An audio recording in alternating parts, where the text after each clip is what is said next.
Purple Rock Podcast. I am John, and I'll be talking about this week's episode with the only guy who might be more into swapping than me, Andy. And now everybody knows why we had our wives on the podcast last season. I'll just go ahead and apologize that I still don't quite sound like myself, unless, of course, this is your first time listening to me, in which case I sound just normal to you. You sound so Canadian right now. Yeah, there's nothing more Canadian than the accent and a cold.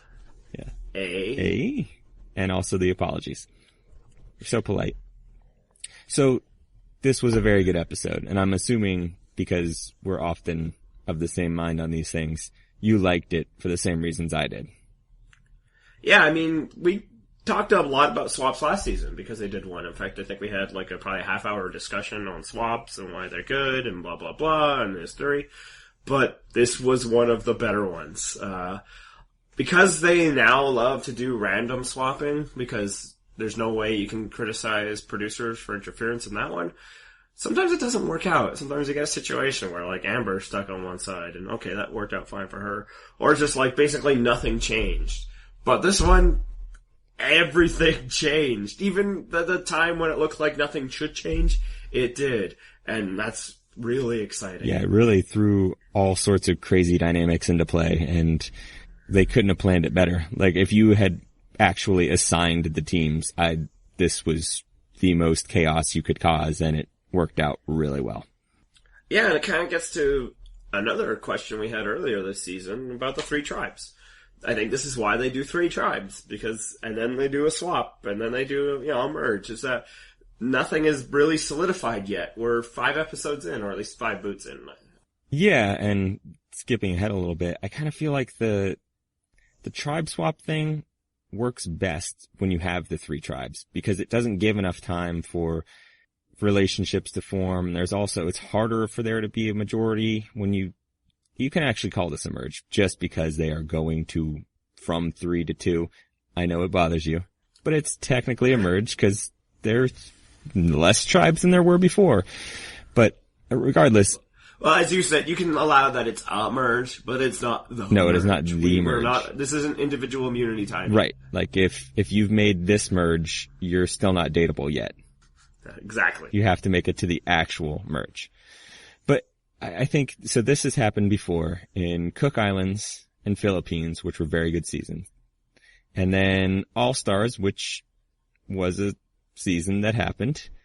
I think it was also a very good season. Yeah, it had its moments. But people are either love or hate that season. I think the difference between Philippines and All-Stars and then this and Cook Islands is this one they swapped them all up. Like the other two, they just consumed one tribe. So that allowed previous alliances to carry forward if that's the way that people chose to do it. This time, no. People are going from one to another, and all of a sudden Sarah goes from the biggest power position to completely by herself. The brains go from nothing to power. So, yeah, it was like they combined the merging aspect of multiple tribe seasons with just the swap aspect of most seasons. So tell me which you think you would have preferred. This, which obviously we know the conclusion, the random swap, which clearly worked out well, or do you think a pick'em would have been more fun? I just don't know. I mean, I think there's been some pick'ems that were disasters, but you almost think a pick'em has a better chance of bouncing, because there's been times where they do the random one, like in Caramoan, and all the strong people are on one side and all the weak people are on the other side, and that sucks. Or basically one alliance gets to remain intact, and that sucks. Whereas in a pick'em that might not happen, especially if you apply rules. Like you can't pick somebody from your own tribe or something like that. Right, or what they'll do sometimes is guys first, then a girl, and mixing it up some. And that could have solved the one problem with this episode. I guess we're going to bounce all around. Is having 2 guys on one tribe, and only 2 guys, Spencer and Jeremiah on that one, made the reward challenge really awkward. It did. And, you want to just go ahead and talk about the reward challenge? Just that one, to finish that thought, they should never do a challenge like that where it's a guy on a girl. And I don't think they ever have done anything like that before. They usually balance it out. This time, they felt like they couldn't because it was just Jeremiah and Spencer. Meanwhile, there was 4 guys on the other side. But seeing, LJ overpower and then drag a small girl against her will somewhere, a little rapey. I have to say, LJ looks like he has dragged a woman before. Looks like that was not his first rodeo. Oh, no. We'll edit that out. But yeah, so, we can talk about more of the reward challenge later. There was an aspect about it that was also pretty funny, and that's fine. That was part of the game. But you shouldn't set up situations where a man basically just has to physically overpower a small woman. It's just bad optics. Yeah. But otherwise, we really lucked out. I'm excited about what's going to happen now. The biggest alliance coming out of this episode is 4 people deep. And we're in episode 6. And we don't even know if that's a really strong alliance. We didn't even know for sure it existed until the final vote was read. So, yeah. We got a lot of room to move. This isn't South Pacific where, 5 people got together on day 1 and stayed to the end. Right. So there's really 2 big stories here. There's the new tribes and, of course, the voting out of Cliff at the end. Where do you want to go first? Because I think both are very interesting. Yeah, we'll start with the talk about Cliff. It was a big moment. It was shocking. And I think a lot of people are really confused and or upset about mostly Tony's choice. Because his is the one we didn't know what was happening. And, what do you think? Was this the right move for Tony? When you were watching it, see, I had the initial gut reaction as soon as it happened. Oh man, bad move. Because that's the total post-merge move, pre-merge. And, that's rule number 1 that we always discuss. But the more I sat there and thought about it, pros and cons, I think it's the right move for him. Yeah, so I don't have a problem with it. This will be, I guess, what is now becoming a weekly segment of me backtracking of my original opinion of Tony. But I thought he was good last night. I thought when Trish initially, proposed this idea to him, he had the right reaction, which is, no, that's crazy. Let's take out LJ. And I was right there with him. LJ, he's the biggest threat in the game. And why mess up with your numbers? But if Trish was dead set against voting out LJ, or, more specifically, dead set to vote out Cliff, then Tony was right to go with her, because Trish was his only ally on that side. Other than Trish, he's got the 2 new people, which he has no relationship with at this point. Wu, I don't really know if he was ever his ally. Last week it looked like, he was going to be part of his alliance, but through Sarah, not through Tony. Lindsay, I'm not sure they even talk to each other. And Cliff, obviously he set up a rivalry with Cliff, even if it's only in his own head. But I imagine they're not very close. So it's kind of like Jonathan Penner jumping off the mat in Cook Islands. His one ally wanted to do something. Now he's there and he's in the majority. Right. He was, if you think about that Brains tribe, or the Braun tribe, now that Sarah's gone, Tony's in the bottom 2 of a 5-person alliance. I mean, Trish is already bailing. If he bails with Trish, which he ends up doing, he gets to send the signal to Sarah by getting Cliff out, which, it's through his own design that Sarah even wanted Cliff out, but still, it keeps Sarah in tight with him as kind of like, oh, I took Cliff out for you, like I said I would. I think we probably missed a scene where he and LJ were talking. Obviously, LJ felt comfortable enough that he didn't play his idol. So I think it's possible that Tony actually knows about LJ's idol. What do you think? It's possible. I don't think that's necessary to have closed the ranks. I think, and Trish, as a self-admittedly emotional player, was like, no, that's what we're doing. So then Tony had to think it through. He obviously didn't have to have his arm twisted too far to vote out Cliff. And now he becomes in a new power alliance.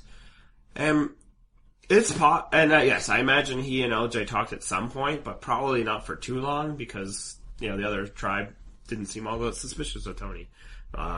Wu seemed pretty surprised about what happened last night. There's a great picture of it. But here's the thing with LJ. Maybe he was just putting it on the line, Like, it was like, well, how could he have been so sure that he didn't play his idol?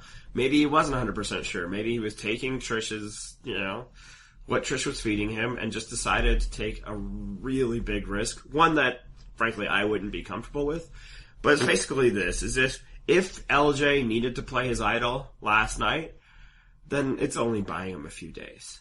I mean, is it though? Because theoretically, so say Tony's not with him, but Trish is. He plays his idol, now it's a 3-3. So you're not necessarily just buying yourself 3 days. No, it'd be 4-3. Would it be 3-3? Tony, Lindsay, well, Wu? Once Tony, right. Because he plays his idol and Cliff is gone. Yeah. And so then next time you got 3-3. Oh no, like, I would have played the idol. Like, I don't even care. Like, I don't know if there's anything Tony could have said to me that would have prevented me from playing the idol. But I can just see a scenario where it's like, if you're just really playing to win, and it's like, I'm not playing for a few more days. It's like, I need this alliance that Trish is saying to me to be true. Otherwise, I'm screwed anyway. And like, that's, I think, what some people will take into their, math of, do I play the idol now or not? This is basically, if I get booted out now, then I was already doomed to lose. But we might be giving LJ way too much credit here. No, I'm almost giving him less credit. Like, maybe he was just willing to take that gamble, right? For me, yeah, like you said, it could be 3-3, or, there's no guarantee they go to tribal council again until the merge. Hey, speaking of LJ, how did you like him playing up his sex appeal with the older lady? I thought it was awesome. I did too. I thought it was hilarious. Because it's a complete inversion of what we always get from this show. It's always, a hot young girl who, especially in her interviews, because she talks about how she's just like Parvati, I'm going to use my looks to get what I want, and I'll get the guys to do what they want for me. And I'm not sure it's ever worked for anybody but Parvati. And even there, like, when that was Parvati's main strategy, it didn't work for her at all. Then, yeah. So it was kind of awesome to see, like, the older guy and be like, yeah, sure, I'll flash my eyes and look pretty for this girl if that's what I need to do. Sure. Sleep your way to the top, LJ. Yeah, it was an empowering moment for all sexes, I think. But yeah, getting back to Tony, like, I totally understand why he did it. His alliance mate wanted to do it. On one side, he gets rid of a big threat in LJ. The other side, he gets rid of a big threat named Cliff. Now, we think that LJ's a bigger threat. Yeah, I don't see Cliff as the long-term threat. Yeah, I never did, and that's why we've always kind of criticized Tony's, vendetta against Cliff. It's just like, really, Cliff? I think Tony's the kind of player that needed that. He needed a rival to really kind of get going, and in the tribe he was at, he was like, sure, that guy, Cliff, the professional athlete that everybody seems to like. But I will say one reason why we all think that LJ's a threat to win, and there's a good chance that LJ actually does win this entire game, in which case it looks like it's a huge mistake. This was their chance to prevent that from happening. But it's because LJ's being edited better than Cliff, because LJ did not go home last night. That is right. We're basing this on our edit. Yeah, so I'm not sure if it was the right move long term for Tony and Trish to vote out LJ. But I can see why they did it. Instead of being, 4 and 5. Meaning they voted out Cliff. Yeah. Yeah. Instead of being 4 or 5 in this alliance, now they're, in a dual pairing with 2 others. Right. And I don't think it works out this way, but it actually could work out very well for Tony, because assuming Sarah comes back, you've got a 5-person alliance, and Tony could position himself in the center of that and have 2 on one side of him, 2 on the other. Once you get to final 5, pick which side you want to go with. Well, here's a crazier thing that, again, I'm not sure what happened, but there's nothing saying that he still can't vote out LJ now. That's very true. You just pull in Wu. Wu seemed malleable before. Where's he going to go now? 3-2. LJ doesn't have to make the merge. Well, and if he was secure before, he's got to feel pretty secure now, and he wouldn't play that idol. And I don't know that we'll have to get into a situation where we have to get to a vote out, but we'll discuss previews later on. I think there might be another vote coming regardless. But and then here's another thing that I doubt was in the calculus, but will be a nice little benefit. I think when they come to the challenge mat next, and LJ is still standing there, and Cliff and possibly someone else is not, Sarah's no longer a target on that other side for the brains.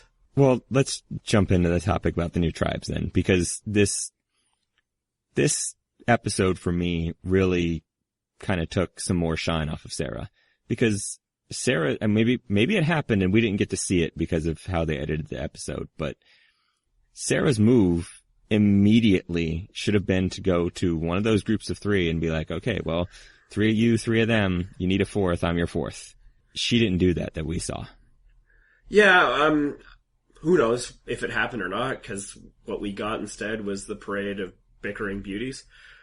There also might be said something, though, just kind of easing back because she was the obvious swing and waiting for them to come to her because it wasn't desperation time yet. If I was facing that situation, I would have looked 3 here, 3 there, like somebody's going to need me. And now, the way it turned out, that might not be as true as it looked like it should be, due to the actions of the beauties, but that's, I don't think she needed to look desperate just yet. Speaking of desperation, I love that Spencer could immediately smell the desperation on Alexis because he's a nerd and he's very familiar with that scent. Yeah, it's like, usually I'm the one that way around pretty girls. Yep. Man, the beauties, like, they could not have handled this worse. Yeah, I mean, I said before this season, I bet you these tribes end up living up to stereotypes. Looks like it's coming true right now, doesn't it? Yeah, and seeing the way they operated just, I think, gives greater respect to LJ. Like, he was holding that tribe together, and they were functioning really well. And they're idiots, and it sounds like they were doing nothing around camp. Like, it was just him and Jeremiah. And, yeah, like, I can get Morgan doing it because she was on the outs. But, no, so did Alexis, and so did Jeremiah. They're all just like, hey, you 3 people, how about you take me in? So, are you, much like me, getting more and more on board the former train wreck of a Brains tribe every week? I think that Spencer's little statement that we could be the final 3 is very possibly heavy foreshadowing by the editors. Oh, I love it. You left the best part out. The only thing standing between us and final 3 is 2 entire tribes. Yeah, no, it's a great quote. So you see that they would use it anyway, but I can see it happening easily. So I should also praise Matt, who we had on last week, because he mentioned a plurality would be all you would need, and this is the exact situation that happened. Not quite. They don't have a plurality. It should be 3-3-1. They will. Yeah. But yes, he predicted 3 of them could go on one tribe, which hadn't even entered my brain. It was like, oh yeah. And they are the kingmakers. They get to decide. Now, if they're smart, and, we have no evidence of that so far, they'll realize that 3 people isn't a dominant alliance after the merge. So they're going to have to, really pick some winners to, propel them for the whole game. But right now, they're golden. None of those 3 are going anywhere. Right. So clearly they need to pick 1 or 2. I think, obviously, the logical thing is to try to grab 2 now. Yeah. But is there someone in mind that you think would be the best 4th or 5th for their alliance? Well, I don't know how strong an alliance you need to build so much as you need to pick your targets and build an overall thing. Because one of the big flaws that we saw in this episode, and we've seen throughout the season, is people making those on the bottom feel like they're on the bottom. I think ideally, Sarah might be the best choice in that she could bring somebody else. Because if you were talking to those 3 beauties as they were, these are not people you align with. No. Yeah, they're not gonna be good partners. That said, they're not very threatening either. That's true. And that's the thing is, if you're grabbing one of them, do you go for the least threatening of them? Do you intentionally take Alexis or Jeremiah just because of the 3, Morgan has the most brains, and that's hardly a huge compliment? If there was a duo, then yeah, but it's 3 solos that don't seem to get along with each other, so it's kind of like, that doesn't help me. In my mind, they can keep Morgan. Not just for the bad parts of my mind, but she's not dangerous at all because she has no allies. Alexis, by her own admission and by the admissions of Jeremiah and Morgan, is connected to and basically waiting to rejoin with LJ and Jeffra on the other side. So I think she's the most dangerous. She's the one that has to go, because come merge, she's no longer with you. She's with them. Whereas Morgan's got nobody else to go to. Jeremiah might be able to go back to his partners. Yeah, well, you called Wu malleable earlier. I feel like Jeremiah, and we didn't see a ton of him last night, but he is just as malleable. Oh yeah, no, he'll go wherever the wind blows. He wasn't in a strong alliance, and he's going to do what's good for him. That's fine for him. But, if you're looking just at the Brains tribe, like, who's dangerous? It's like, well, maybe Jeremiah might be. He doesn't seem to have the withering hate that Morgan has. But if you're looking for, like, who can bring something to the table to strengthen our alliance, then the answer might be Sarah. And again, like I said, when they see what happened on the other side, they'll know now that the beauties are their threat, not the brawn. So then, if Sarah can offer herself and Tony, then that might be the one. That gives you 5, of which you're still 3. Right. So let's talk about the decision to keep Spencer, because I think you're going to agree with me here. Now it's looking really smart. It was always smart. Like, it honestly baffled me that people tried to argue the other way. It was just an example of the overthinking that's the hallmark of the season, and the overthinking I think people do on the internet. Jatia was worthless. If you hang your hat on somebody like Jatia, you will lose always. And as I said last week, this wasn't the merge. You would still have to, more likely than not, one of you would have to perform on a team with this dead weight. Imagine Jatia in the immunity challenge. Now, I guess she would have gotten to sit out because they somehow decided to not have a 7-on-7 challenge. That's just okay. But yes, they would have lost if they did not have Spencer. And thus, somebody would have been going to Tribal Council. And it might have been one of them, because they wouldn't have been a strong 3 anymore. Yeah, I mean, I don't see how at that point Jatia is not the one to go, especially if she costs you what would turned out to be a fairly close challenge as it was. So, yeah, now your strong 3 is down to 2, and you're basically done. You're just counting your days. Yeah, and while everybody was having those, chat sessions where the beauty were just telling all their secrets, do you think Jatia's standing there stone-faced like those 3 were, just soaking it all in? Yeah, loose lips sink ships, and she would have sunk their ship quickly. Yes, I mean, I think because of all the various ways that Jatia sucked, people just almost, forgot. It's like, you get that this person's reaction to stress was to destroy camp, right? Like, that's who we're talking about. That's the alliance partner you want to sail all the way to the end and navigate the stormy waters of being a minority of 3. So you're saying that there's so much bad that people couldn't remember all of it? They couldn't. They're like, she wasn't that bad. It's like, she couldn't put a flag down on a tarp. She couldn't unlock boxes. She cried instead of solving a puzzle. She dumped out rice. Let's not forget that part. Can I remember again that week she dumped out rice? She, told everybody how to build a shelter, and then it fell apart. She dumped out rice. I'm not sure if I brought that up. Well, we kind of talked about the reward challenge earlier, but again, this is something we already discussed, so I know you agree with me. You can't possibly lose that challenge if you have Cliff on your team. Yeah, no, I mean, the only way that it is if they limited one per round, right? Like, if Cliff could only go once, then maybe the others can win the other, 2. Right. And ultimately, I think this wasn't a best of 3. I think it was a best of 5. Yeah, it was probably edited down. Edited it down to 3. But yeah, Cliff, is there any combination of 2 men that are on this season that could have moved Cliff from the pole to there? No. Not that are left, at least. I mean, LJ and Tony probably could have done better than Spencer that's your and Jeremiah. best shot is with those 2. But they're not getting him all the way there. No. I mean, the internet put his playing weight at 225 because I looked it up. He's not playing basketball anymore. He probably weighs more than 225, even after starving for a little while. Yeah, he's probably a solid 260. Yeah. Because even that 225, I think they take your weight, basically when you're out of college, and then they never weigh you again. Probably. So yeah, he wasn't going. And then, if he wants to move his legs down and you start dragging him, that's quite the anchor. So no, Cliff was an instant win. Which I guess, one more question. So, they voted out Cliff.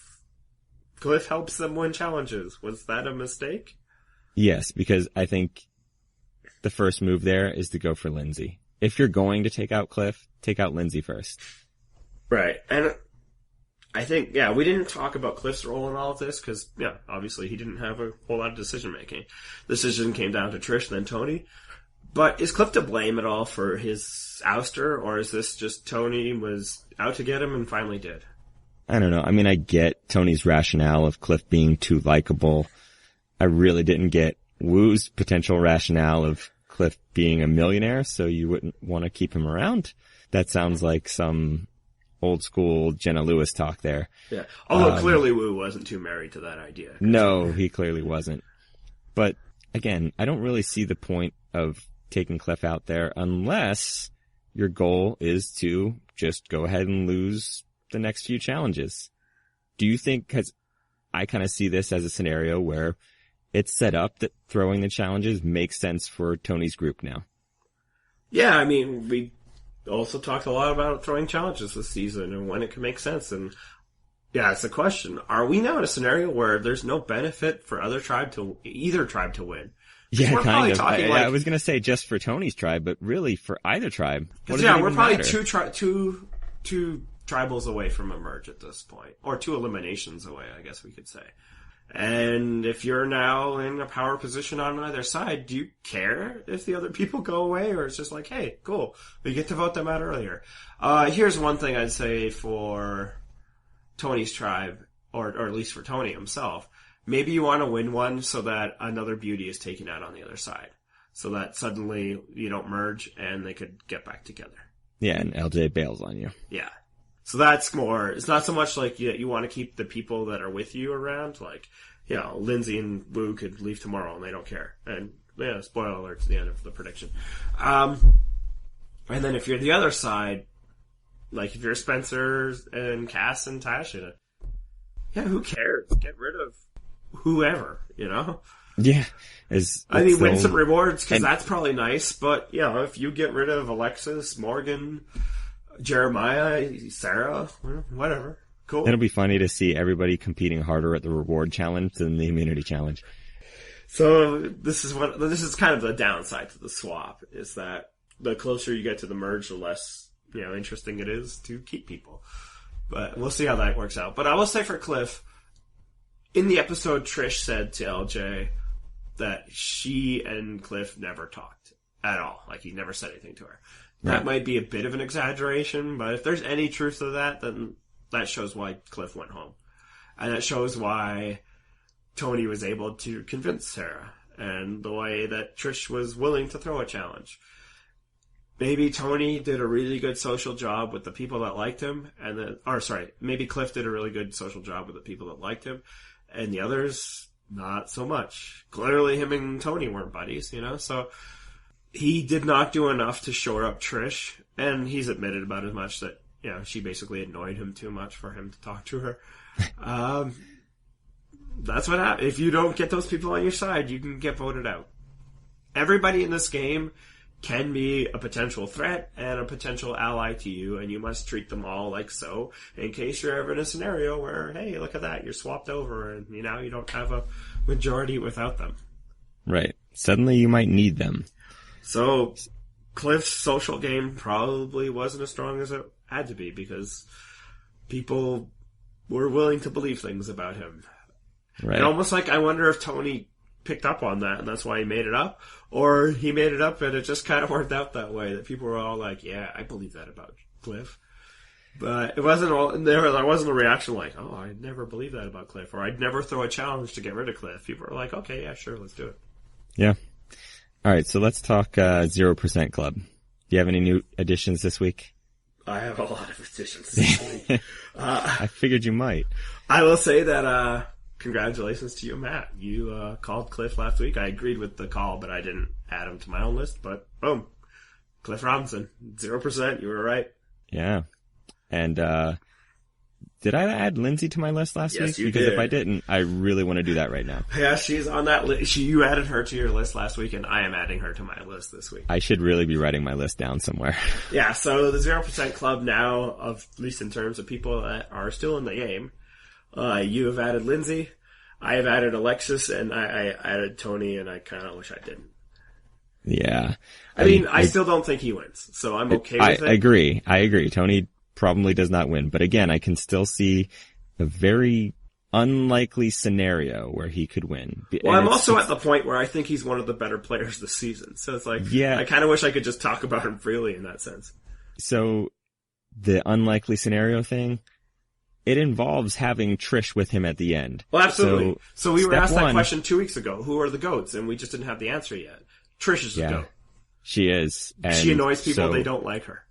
If Tony's going to win, he's starting off on the right foot here. And then the other GOAT is the person I'm going to add first to our list is Morgan. Ooh. And yeah, I'm at Morgan has 0% chance of winning this game. And I know there's been talk like, oh, she's kind of impressive. She's been getting a better edit. Oh, look at that. She pulled off another lie. Although, her first big spectacular lie was completely exposed. Here's what Morgan hasn't done. Gotten a single person to like her so far. I'm sorry, you lost me at Morgan and then completely exposed. I should say, Morgan has not got anybody that she's talked to and interacted with in the game of Survivor to like her. Obviously, many people on the other side of the screen do. Right. Who is ever voting for Morgan to win Survivor? When you first said the name, I was like, she's not 0%, but yeah, who does she have any sort of alignment with? And, well, I can see... Bryce was the only person that she's gotten to her side. I can see Spencer wanting to align with her. Yes, in a way, but not give her $1 million. No. And that's the thing. I'm saying to bring her to the end. I can see. Oh, absolutely. Yes, as a GOAT. Yeah. But yeah, she does not get along with people. And here's the thing. And I've actually written this in my notes every week. But basically, the only time we talk about Morgan is either A, to be gross, or B, to talk about some new lie she's told. But she is crazy vindictive. When somebody does something against her, her reaction is like, I'm going to get that person. So LJ picks her to go, and she's LJ's enemy, and she's not going to work with him. Jeremiah votes out Bryce, and now Jeremiah's got to go. I understand the impulse. People do you wrong, and you're going to buck up yourself and do, but that's not helpful for the game of Survivor. You need to show those people that you're somebody that they can work with, that you don't hold grudges. And with everything she says and every the way that she acts, is that person's dead to me. I'm not going to talk to them anymore. I feel like you should be playing the Let It Go soundtrack in the background right now, because that's what she needs to do. She needs to just let it go. Literally just got that song stuck out of my head an hour ago, and now you got it back.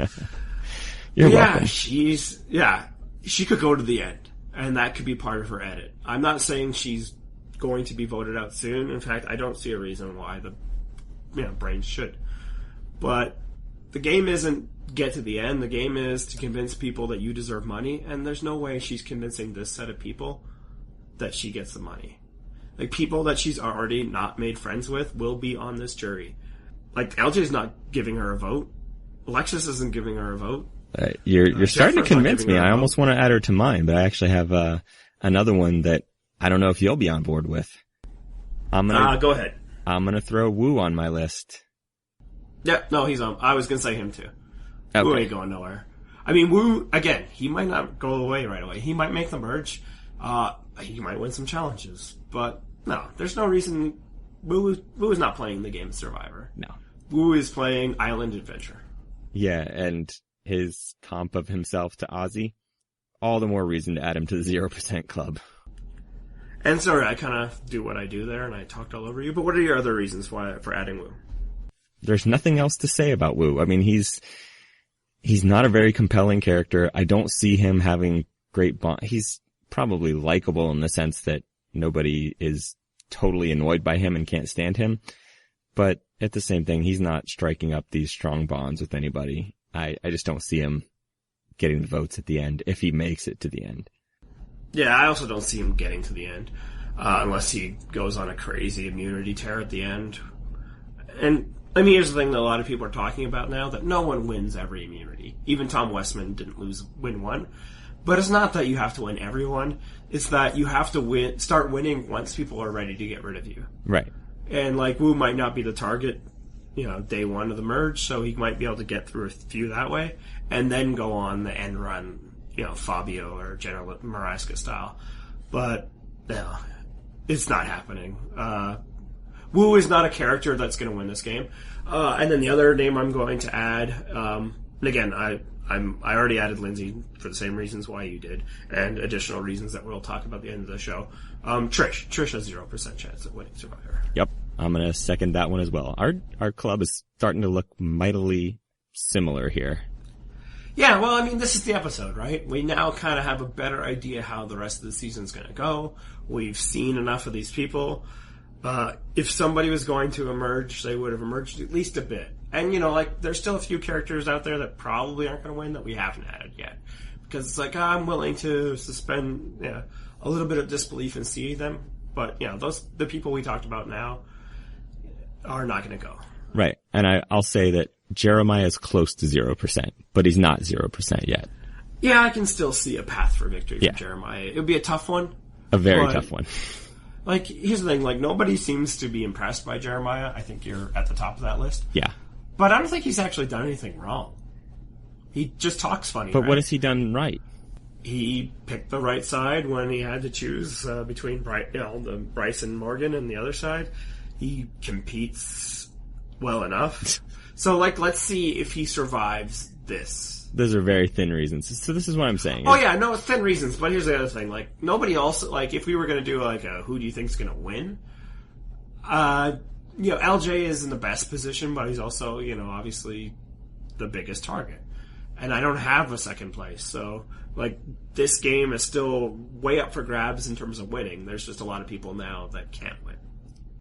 Well, anybody else to add? That's actually going to be the end. I think that's good. That's good for now. Okay. Let's wait until Jeffrey actually gets to talk before we mention it. Okay. Sounds good. Okay, we actually got an email this week from our friend Rancho King. That's his Twitter handle. On the AV Club, he's Guy Caballero. Wow, you are clearly not a Spanish speaker. Yeah, why did I get the guy from, Cuba North to say that one? That's right. Anyway, so he and I... Although, isn't that a French name on the show? Because SCTV is... No, anyway, continue. Right, whatever. So, as I was saying, you and I and Guy, or Rancho, whatever the hell we're going to call him, we are all big NBA fans. We all root for different teams, but we're all big NBA fans. I believe we're all in a fantasy NBA league together. We are. I'm getting destroyed in that league. Yeah, you're not really in it anymore. I'm still trying to get second place. People so want to hear about our fantasy NBA stuff. Well, if you want to hear about that, wait till this thing that John keeps trying to introduce. Yeah. So if you're not a fan of the NBA, you might want to skip ahead about 5 minutes because we are about to NBA nerd out on you. For the last time, because with Uncle Cliffy's departure, it is no longer relevant. Pour out some liquor for our NBA talk because this is the last time we're going to get to do it. So we'd been talking about, hypotheticals. Who would we want to see that's a former NBA player in this game now that we've seen Cliff Robinson? And so the three of us went back and forth, and he finally emailed us some ideas and said, here, what do you guys think of this? His first suggestion is he'd like to see a season that starts off with two terrible ex-NBA general managers picking their tribe's schoolyard style with only name, age, occupation, and hometown info given to them. So he suggests that we could have David Kahn and Isaiah Thomas be those two GMs, and I find that idea hilarious. It's a quick one-off gimmick. You do it in the first episode, and then Kahn and Thomas get the hell out of there, and then we play a normal season. Nice little humor gimmick, but doesn't affect gameplay that much on the show. And also, it's what are the ladies then? Is it just Cheryl Miller's swoops? No. I'm assuming at least that these GMs are going to pick actual. Actual playoffs. So it's not a full thing of NBA players. No, okay, although that is the particular skill that they're terrible at, so it would be funny to see that. So Isaiah would just pick two hotheads that would never get along. And give them both idols or something. Exactly. And then Khan would just, hedge his bet so much to get the hot rookie and somehow draft 3-point guard. Again, if you're still listening to this and you don't like the NBA, we warned you. So his second suggestion, and this made me laugh too, it's a current NBA player, Spencer Hawes.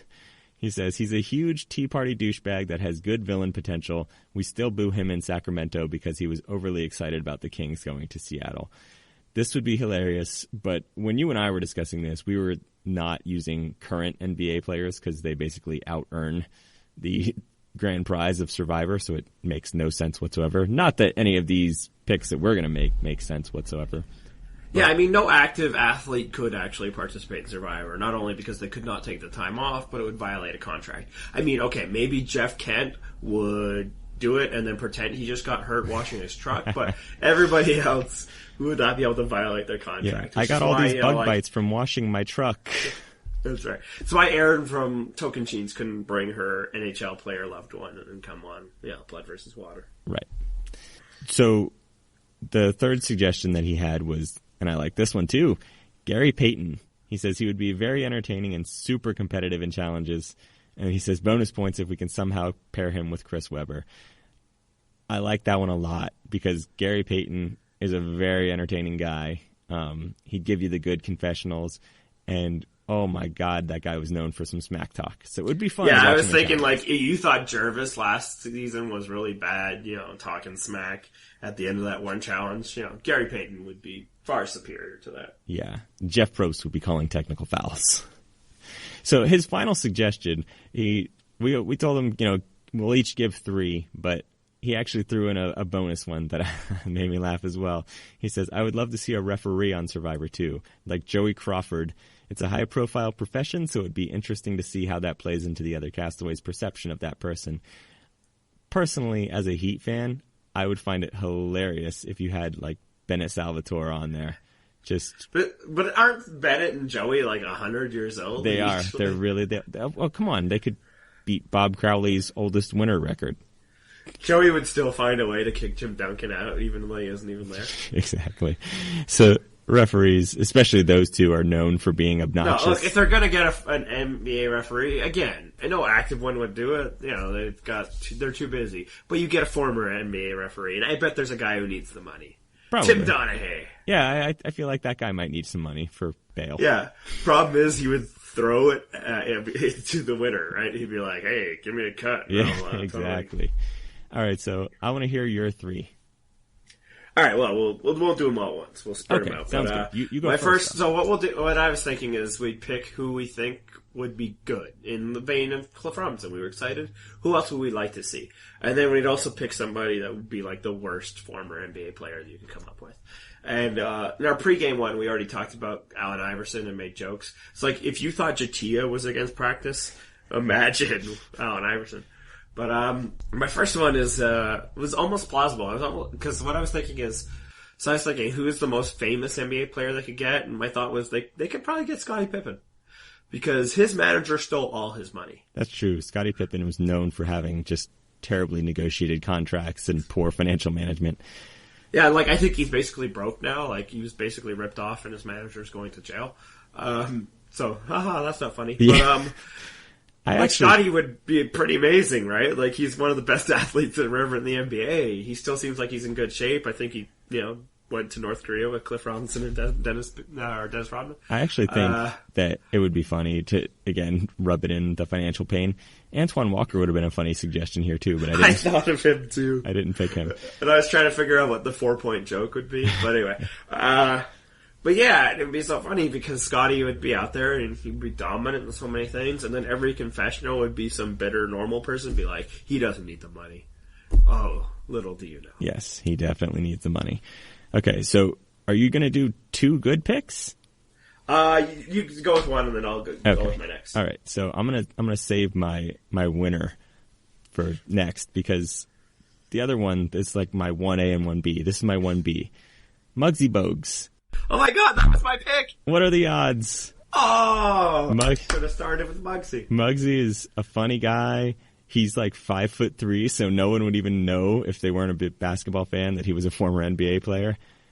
It would just be funny to have Muggsy on the season. And he is an athletic guy. He's, I'm guessing he's probably, early 40s by now? Yeah. Yeah. Oh, I am so crushed right now. And we think too much the same. Yeah, we really this podcast isn't even interesting anymore. We need Sierra versus Tyson too. Okay, well, just to hedge my bets to make sure that you didn't pick... Oh, no, you didn't pick my other guy. All right, so I just took out yours with Muggsy. Well, here, my thought for Muggsy. So the big fun of Cliff Robinson, and we had, the fun was just, how is a 6'10" guy gonna blend? And we saw even in the challenges, right? Obviously he dominated the basketball one, but there was another one where he had to reach for something, and he didn't really have to reach that much. And then last night where it's like, you're not moving that guy off the pole. And we thought it'd be funny if he tried to convince people he wasn't a basketball player. Obviously Wu blew up his spot in that. But with Muggsy, it'd be the opposite. Like, nobody would assume this guy played basketball. And if he tried to tell people, they'd be like, yeah, whatever, you played in the NBA. So it'd be kind of funny. He'd be an early target for people. It's like, hey, that's the old small guy. Clearly, he's not athletic. And meanwhile, yeah, he's probably one of the best athletes in the history of the NBA because at 5'3", to even make a high school team, you have to be insanely good for somebody to even look at you. Muggsy was my answer. I don't even have another answer. So well, good, because you definitely didn't take this one. And now, as soon as I say this, you're going to be like, oh man, that's the winner. Dikembe Mutombo. Oh, see, we talked about this on Twitter. How amazing. Okay, here's the things that Dikembe has going for him. He has one of the most hilarious and recognizable voices that you will ever hear. If you've never heard him, go to YouTube right now and just watch, because it's fantastic. He's gonna sex Mutombo. He has a very famous quote that Andy just uttered. He's got the finger wag. How amazing would it be to see him do the finger wag in a challenge? Okay, and then the clincher. You've seen him at the dunk contests, right? Oh yeah, no, that's it. Like, we just need Dikembe to make the jury. And then he would beat Eliza's jury reactions. You can't stop Mutombo at reactions. Oh man. And they'd have to give him the sprites, like, the signs for he could hold up. Holding up little signs with numbers 10. on them. Yeah. There is no downside to having Dikembe on. Alright, so I'll just go one quick, is that since you stole Muggsy, I'll go the other way. Cliff Robinson wasn't tall enough. Let's throw in Jorge Murasan. Is he still alive? I think he's alive. That's why I wasn't able to say Manute Bol. But yeah, oh crap, I need to look this up. Is my giant still alive? I think he might have died. But yeah, Murasan was the tallest player in the history of the NBA at 7'7". And I'm on his Wikipedia page now. I only see a born. He's still alive. All right. Yes, so non-basketball fans will know him from the cinematic Billy Crystal classic, My Giant. So maybe he's just too famous. Okay. But let's get a 7'7" guy on there. Screw it. Let's do it. So let's discuss the worst possible former NBA players you could have on Survivor. All right, I'm going to go mine in case you steal that one too. I'll just quickly hit if we were going to talk about active people, and honestly somebody who's active currently, but maybe not for much longer. Meta World Peace would be terrible. Yes, he would. And I have that same thought. Just out for people might remember, he used to be known as Ron Artest, and he missed a large portion of his season when he went into the stands to beat a fan up. So you thought Brandon Hans was unstable. Meta World Peace would be worse, even though he won Man of the Year award eventually. My answer is Patrick Ewing. Be one of those scenarios I totally see it is that people think, he's 7 feet tall. And it's like, oh my god, former athlete, we need him for challenges. He's going to help us so much. And then they keep losing, in spite of the fact that they have this former, huge athlete. I know exactly where you're going with this. So something, I don't know, 3 or 4 episodes in, he gets medically evac because his knees give out or something. And suddenly his tribe just keeps winning. And the people that were on his tribe go all the way to the end, and they're like, oh, I guess we didn't need Ewing so much after all. I have a theory. I knew that was coming. All right. Mine, not based on the Ewing theory. Ricky Davis. Ricky Davis has never understood the concept of a team in his life. How hilarious would it be to see him in challenges just trying to ball hog whatever the equivalent of ball hogging is in a challenge and just... Yeah, what's the fake rebound so he can get a triple-double in Survivor? Exactly. Ricky Davis would be the worst possible one for me. He would totally just abandon his team in the middle of conversation and try to go look for an idol. Ricky's gonna get Ricky's. And now, non-NBA fans, you can come back into the fold. We'll give up the basketball talk. Well, look, we can't be the only 3 people who watch Survivor and listen to this podcast and like the NBA. So if you have any other suggestions, just drop us a line, and they might even be similarly good to ours. But yeah, we totally nailed it. Yeah, exactly. Dikembe is the winner. Survivor should be casting him right now. There should be a Survivor casting agent at his doorstep before this podcast is over. One other thought, if we're going to current players, is Chris Kaman. Just because, survivaling is what he does, apparently. Yes, and I had that same thought as well. But, again, ruled out current players. Yeah. All right, so let's wrap this up and get to some predictions. All right, so the first thing we need to discuss is what we saw in the previews. So we see Jeff at camp in night vision talking to Lindsay. And as a follow-up, in Jeff Probst's EW interview, he said, teased out, next week, something will happen in Survivor that's never happened before. I believe we both think the same thing, so go ahead and say it. Yeah, it seems pretty obvious that Lindsay gets into some sort of altercation with Trish, presumably with Trish. And if Probst is on your beach, it's never for a good thing, especially in the night vision. Either someone's getting medically evac'd or someone's about to get kicked out for a different reason. And I'm pretty sure Lindsay is our first ever punch thrower. Yeah, so there's a rule in Survivor that, if you know the show, you know about it, but it's never happened. If you get physically violent with another contestant, they will remove you. Unless it's in a challenge, then you're good. In non-endorsed ways. Yeah. Basically that, and you can't, you can't share money, and you can't steal idols. Is basically, I think, the only rules of conduct. Everything else is just kind of play it by ear. If you want to dump out the rice, hey, let's see what happens. I think that's what happens, too. I think there's a physical altercation of some kind between Trish and Lindsay. There's 2 things that could be happening. The most likely, and the thing I'm predicting, and you are, is that Lindsay instigates and Jeff is there to see her off. Right. The other possibility is Trish instigates. She's already been removed from the producers, and Jeff's there to kind of calm everybody down. And hey, Lindsay, what happened? But I think it's the other way. I think Lindsay just strikes me as more of the aggressor type than Trish does. Yeah, I mean, Trish is an older woman. At a certain point, you hit an age, and I'm already there myself, and I'm not of Trish's age. You're not going to do stupid stuff like that. Responding physically with anger is just not something you really do. But, yeah, I can totally see Lindsay being still, the young white girl is like, what? You're going to talk about me? And, all that stuff. Yeah, and Trish is the big new agey Pilates whatever person. They're not really known for aggressiveness. Yeah, the one thing I'd say for Trish is in case the Boston comes out in her, but... and also Trish is in a good position. Why would she do that? I think what happens is they get back from Tribal, and Lindsay is going off on her, and we see that too in the preview, in your typical blow up at Tribal, after post-Tribal. And Trish probably, comes back at her, and then Lindsay reacts, and Lindsay's gone. And I have to say, assuming that is the scenario, which is what I'm assuming, I'm not a fan. I don't watch this show for the typical reality show bullcrap, and that's what that's sinking to. Oh yeah, no, it'll be a low moment, but I'm almost kind of interested, because we've known it's always been a rule, I'm almost interested in kind of seeing the mechanics of it. Yeah, although I will say I totally encouraged the move that Johnny Fairplay did to try to get Rupert to hit him. Was a pretty clever idea. I mean, I probably wouldn't have liked it had it actually happened, but it was a pretty clever strategy. Yeah, and then the worry, and this is us always, we always talk about the preview, and then when it'll happen next week, we won't have anything more to say.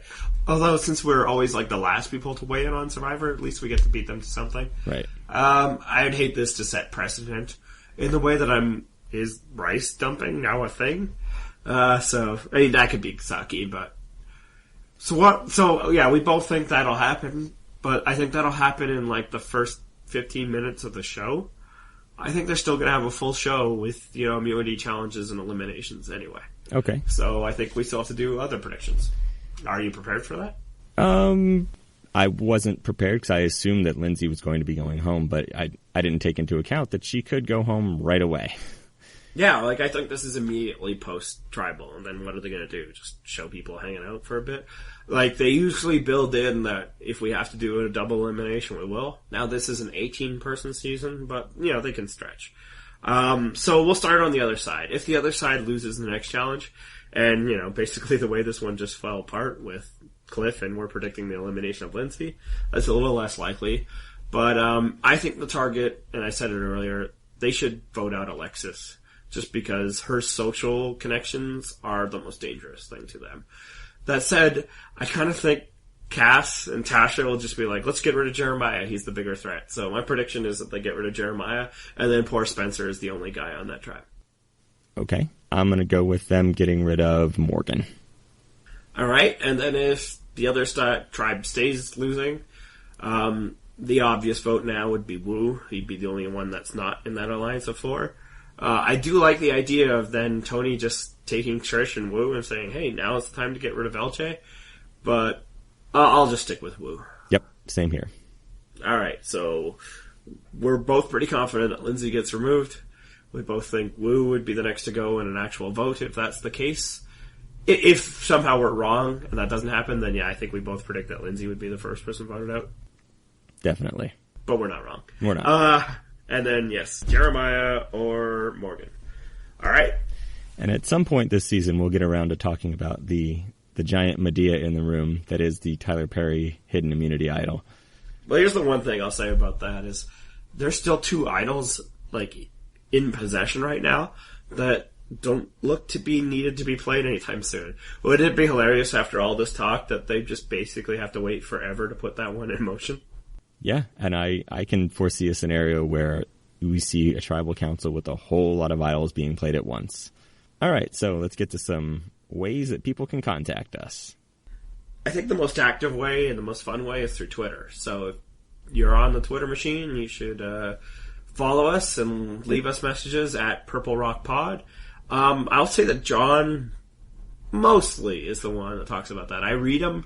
I've left a few on there, but if you're also interested, you could follow me as well at Andy_Sayers. It's funny, by the way, to share an account and just have tweets that I've sent out, but basically it's you have sent out, and then I have responses, and I'm saying, what the hell are you saying to me, random person? And then I have to click on the tweet and say, oh, apparently I talked to this person.